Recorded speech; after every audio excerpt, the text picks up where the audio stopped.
بسم اللہ الرحمن الرحیم۔ آسان ابتدائی فارسی کورس کے ساتھ آپ کی خدمت میں ہیں۔ آج ہمارا 5واں درس مختلف مشاغل کے متعلق ہے۔ مشاغل سے مراد آکوپیشنز یا جابز آپ کہتے ہیں، یعنی پیشہ اور کام۔ تو یہاں پر آپ مختلف تصاویر دیکھ رہے ہیں۔ ایک سائیڈ میں ٹیچر کی تصویر ہے اور فارسی میں ٹیچر کو معلم بولتے ہیں۔ معلم، معلم استاد، اور استاد کے دوسری سائڈ پر آپ دیکھ رہے ہیں ڈاکٹر۔ ڈاکٹر کو فارسی میں دکتور کہتے ہیں۔ دکتور، دکتور، دکتر نہیں کہنا، دکتر غلط ہے اس کی تلفظ، دکتور۔ اور ٹیچر کے نیچے آپ دیکھ رہے ہیں کہ ایک آدمی روٹیاں پکا رہا ہے، تو فارسی میں روٹی پکانے والے کو کہتے ہیں نانوا۔ نانوا یعنی تندور والا، تنور والا، فارسی میں بھی تنور بولتے ہیں۔ اور اسی نانوا کے سامنے ڈرائیور ہے، ڈرائیور کو رانندے، رانندے، رانندہ نہیں کہنا۔ ہم عام طور پر اردو میں اس آخر والی ہے کو الف کی آواز دیتے ہیں، لیکن فارسی میں اس کو زیر کی آواز کے ساتھ پڑھتے ہیں، رانندے۔ خوب، یہ ہیں مشاغل۔ ٹیچر یعنی معلم، ڈاکٹر دکتور، روٹی پکانے والا نانوا، اور ڈرائیور رانندے۔ انہی مشاغل کے متعلق ایک ایک جملہ کہ جس میں ہمارا مقصد یہ ہے کہ ایک ہی طرح کا فعل استعمال کیا جائے۔ معلم تدریس میکند، معلم تدریس میکند، استاد تدریس کرتا ہے یعنی پڑھاتا ہے۔ دکتور معائنے میکند، دکتور معائنے میکند، معائنہ نہیں کہنا، دکتور معائنے میکند، ڈاکٹر معائنہ کرتا ہے۔ نانوا نان درست میکند، نانوا نان درست میکند۔ درست نہیں پڑھنا، عام طور پر ہمارے اردو یا پنجابی لہجے والے درست کہتے ہیں، ہم لوگ درست نہیں ہے، درست میکند۔ تنور والا روٹی پکاتا ہے۔ روٹی پکانے کو فارسی میں نان درست کردن بھی کہتے ہیں اور نان پختن بھی کہتے ہیں۔ پختپز پکانے کے معنی میں ہے کہ نانوا نان می پزد بھی کہہ سکتے ہیں، اور نانوا نان درست می کند۔ راننده رانندگی می کند، راننده رانندگی می کند، ڈرائیور ڈرائیوری کرتا ہے۔ انہی مشاغل کے متعلق اگر آپ سے کوئی سوال کیا جائے کہ آپ کیا کام کرتے ہیں، آپ کی جاب کیا ہے، یا آپ کا شغل پیشہ کیا ہے، تو فارسی میں یوں سوال کیا جائے گا، شما چیکار میکنید؟ شما چیکار میکنید؟ یا شغل شما چیه؟ شغل شما چیه؟ شغل، شغل، شغل شما چیه؟ جواب میں مثال کے طور پر آپ کہہ سکتے ہیں میں استاد ہوں، یعنی من معلم هستم، من معلم هستم۔ یہی سوال ایک اور طرح سے بھی پوچھا جاتا ہے، تو چیکارے ہستی؟ تو چیکارے ہستی؟ جواب میں جو آپ کا آکوپیشن ہے وہ بتا سکتے ہیں، من طلبه هستم، میں اسٹوڈنٹ ہوں، یا من دکتور هستم، میں ڈاکٹر ہوں، یا من مهندس هستم، میں انجینئر ہوں۔ جو بھی اپنا آکوپیشن آپ بتانا چاہیں وہ یہاں پر جملے میں سیٹ کر سکتے ہیں، اور اسی سے مختلف عبارات اور جملات آپ بنا سکتے ہیں۔ ایک دفعہ ہے کہ آپ کا پیشہ پوچھا گیا ہے کہ آپ کیا کرتے ہیں، آپ کا شغل، آپ کی جاب کیا ہے، تو چکار ہستی.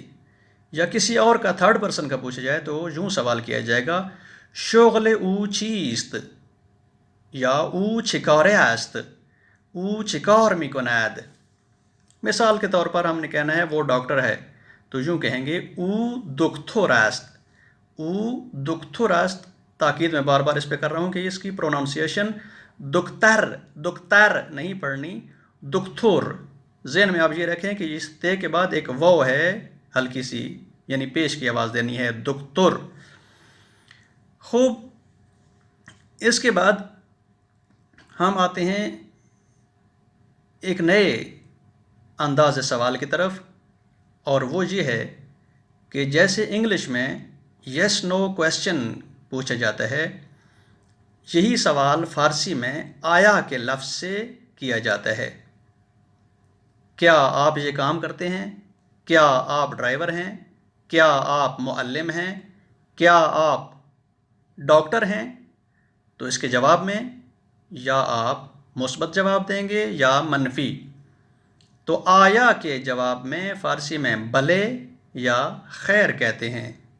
بلے جی ہاں کے معنی میں، اور خیر یا نہ خیر یا نہ خالی نہ بھی استعمال کرتے ہیں منفی کے معنی میں. تو آتے ہیں مثالوں کی طرف. آیا شما راننده هستید؟ آیا شما راننده هستید؟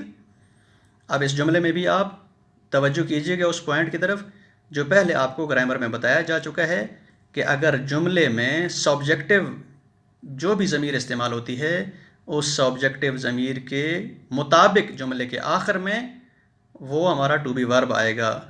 بتایا تھا آپ کو کہ شما کے لیے جملے کے آخر میں عید استعمال ہوتا ہے، جس کی آپ مثال یہاں پر دیکھ رہے ہیں. آیا شما راننده هستید؟ تو جواب میں اگر مثبت ہے تو کہا جائے گا بیلے. بالا بھی نہیں کہنا، وہی جو بتایا اس سبق میں آپ کو کہ ہے کی آواز کو زیر کے ساتھ پڑھنا ہے، الف والی آواز اس کو نہیں دینی.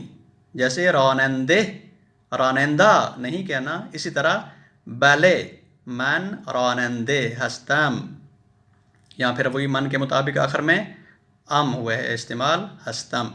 یا منفی میں جواب دینا ہے تو کہیں گے نہ من راننده نیستم، یا خیر من راننده نیستم، من مسافر هستم.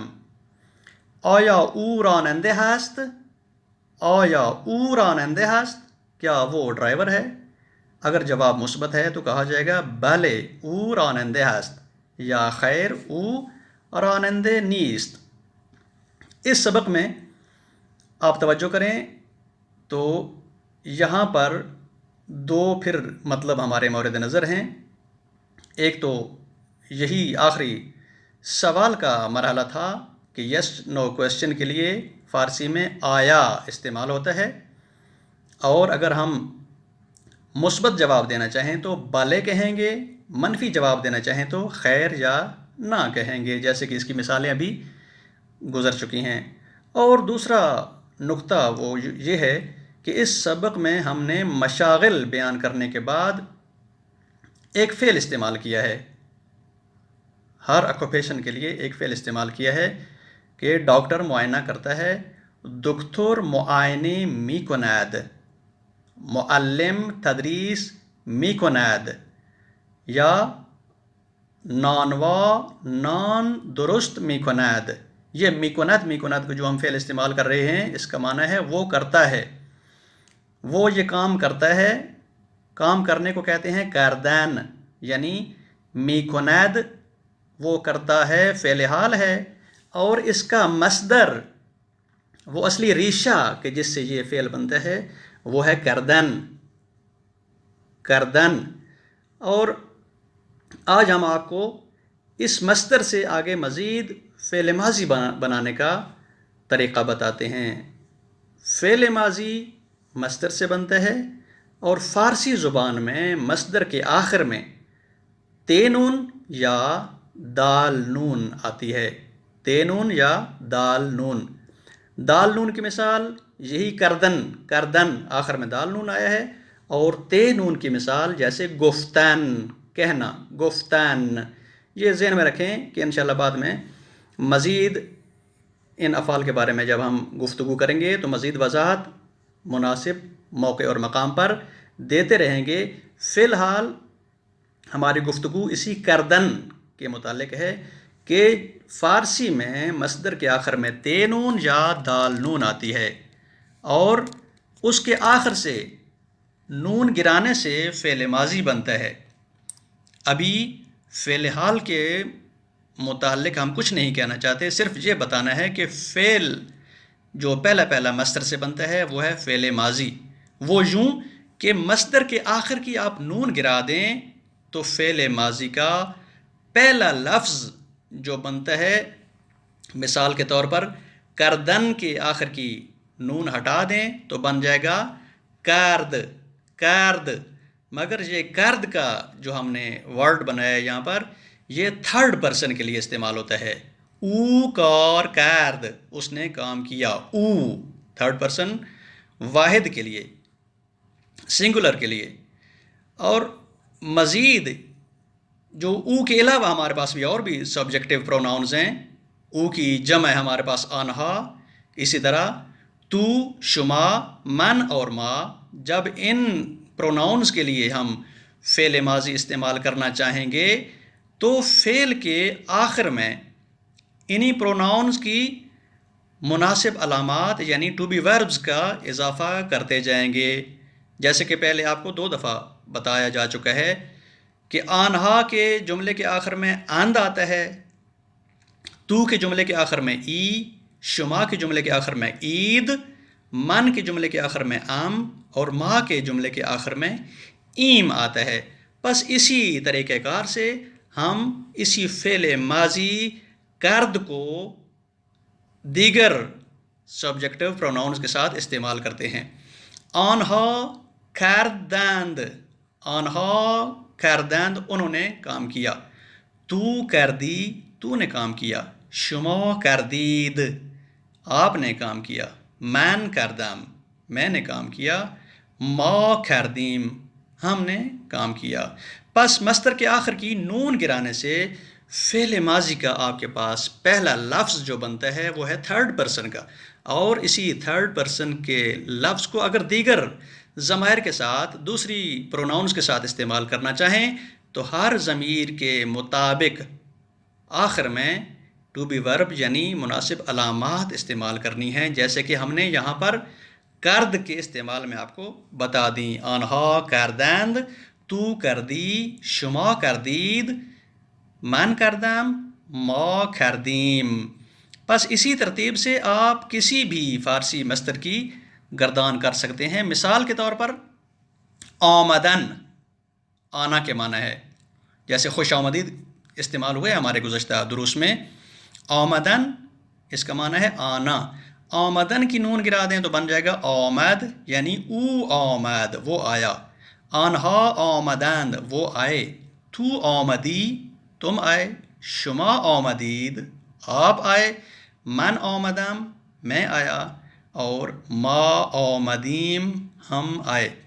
اسی طرح رفتن سے آخر کی نون گرائیں تو او رفت، آنہا رفتند، تو رفتی، شما رفتید، من رفتم اور ما رفتیم.